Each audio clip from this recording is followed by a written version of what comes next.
গরমকালে এলেই ত্বকটা কেমন যেন তেলতেলে হয়ে যায়, তাই না? এটা কিন্তু খুবই সাধারণ একটা সমস্যা, অনেকেরই হয়। তো চলুন এই কয়েকটা মিনিটে জেনে নেওয়া যাক এর আসল কারণটা কি আর এর থেকে মুক্তির সহজ উপায়গুলোই বা কী। গরমকালে ত্বকটা কি এতটাই চকচক করে যে মনে হয় যেন আয়না? যদি এমনটা হয়ে থাকে তাহলে এই আলোচনাটা একদম ঠিকঠাক, কারণ এটা খুবই সাধারণ একটা সমস্যা, বিশেষ করে এই গরমের সময়টাতে। তো আমরা ধাপে ধাপে এগোব। প্রথমে দেখব গরমের সাথে তৈলাক্ত ত্বকের সম্পর্কটা কি, তারপর জানব কেন ত্বক এত তেলতেলে হয়। এরপর আসবে সঠিক যত্নের নিয়ম, কিছু সহজ ঘরোয়া টিপস, আর সবশেষে পুরো ব্যাপারটাকে কন্ট্রোলে রাখার কৌশল। আচ্ছা, তাহলে শুরু করা যাক।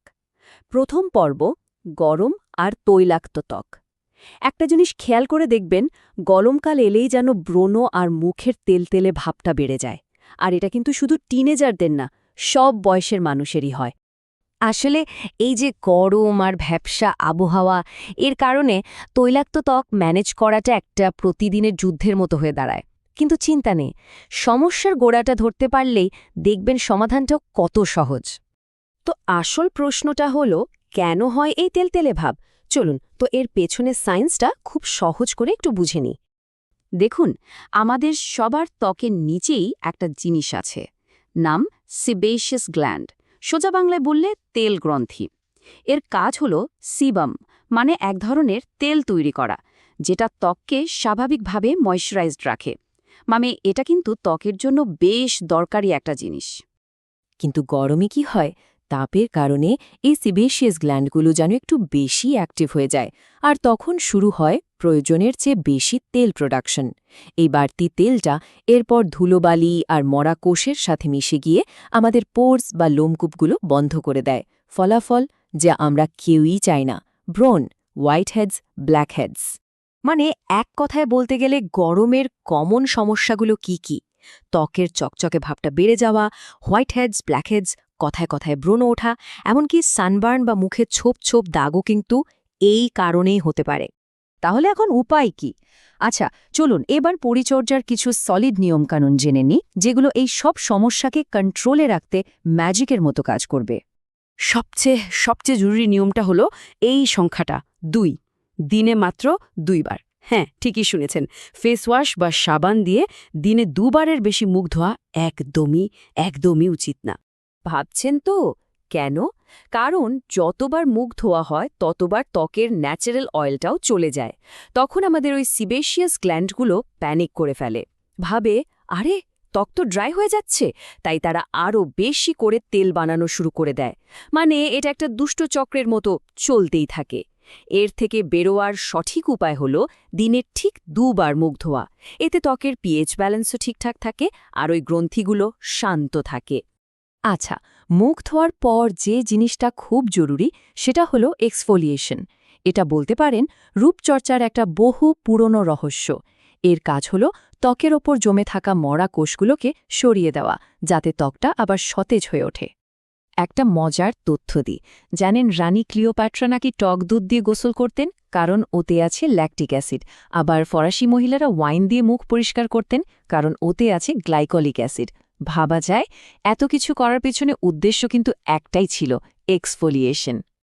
এইবার একটা কমন প্রশ্নে আসা যাক। তৈলাক্ত ত্বক, তার ওপর আবার ময়শ্চারাইজার, ত্বক তো এমনিতেই তেলতেলে, তাই না? এই প্রশ্নটা অনেকের মাথাতেই ঘোরে। উত্তরটা হলো হ্যাঁ, ১০০ বার দরকার, কারণ আর্দ্র ত্বক মানেই হলো সুস্থ ত্বক। কিন্তু একটা কথা আছে, ক্রিম বেসড জিনিস ব্যবহার করা যাবে না, বেছে নিতে হবে জেল বেসড ময়েশ্চারাইজার। আর হ্যাঁ, সানস্ক্রিন তো মাস্ট, চেষ্টা করতে হবে হালকা আর নন কমেডোজেনিক সানস্ক্রিন ব্যবহার করতে। আর একটা টিপস হলো পাউডার বেস সানব্লক ব্যবহার করলে ওই তেলতেলে ভাবটা আরও ভালো কন্ট্রোলে থাকে। অনেক তো নিয়মকানুনের কথা হলো, এবার চলুন কিছু ঝটপট সমাধান আর ঘরোয়া টোটকার কথা জেনে নিই, যেগুলো করাও খুব সহজ আর কাজও করে দারুণ। এই জিনিসটা দেখেছেন, ব্লটিং পেপার। এটাকে একটা ম্যাজিক পেপারও বলা যায়। মেকআপ একটু নষ্ট না করে মুখের বাড়তি তেলটা সুন্দর করে শুষে নেয়। বাইরে গেলে ব্যাগে এটা রাখা কিন্তু দারুণ কাজের একটা জিনিস। আর যদি ঘরোয়া কিছুর কথা ভাবেন, তাহলে শসার রস দিয়ে বরফ বানিয়ে মুখে ঘষতে পারেন। ত্বকটা যেমন আরাম পাবে তেমনি রোদে পোড়াভাবটাও কমবে। বেসন আর টক দইয়ের প্যাক তো বাড়তি তেল শুষে নেওয়ার জন্য দারুণ, আর ডিমের সাদা অংশটা লোমকূপ বা পোর্সগুলোকে টাইট করতে খুব সাহায্য করে। তো আমরা আলোচনার প্রায় শেষ পর্যায়ে চলে এসেছি। তাহলে ফাইনালি আমাদের কন্ট্রোল স্ট্র্যাটেজি বা নিয়ন্ত্রণের মূল কৌশলটা কি হবে? প্রথমেই একটা ভুল ধারণা ভাঙা দরকার। তৈলাক্ত ত্বক মানেই কিন্তু খারাপ কিছু না। বিশ্বাস করুন, এর কিছু দারুণ সুবিধাও কিন্তু আছে। আর সবচেয়ে বড় সুবিধাটা কি জানেন? যাদের ত্বক তৈলাক্ত তাদের ত্বকে বয়সের ছাপ মানে রিঙ্কলস এগুলো কিন্তু বেশ দেরিতে আসে। এটা তো একটা দারুণ খবর, তাই না? তাহলে মূল কথাটা কি দাঁড়ালো? আমাদের লক্ষ্য কিন্তু তেলকে পুরোপুরি শেষ করে দেওয়া না, লক্ষ্য হলো এটাকে কন্ট্রোলে রাখা।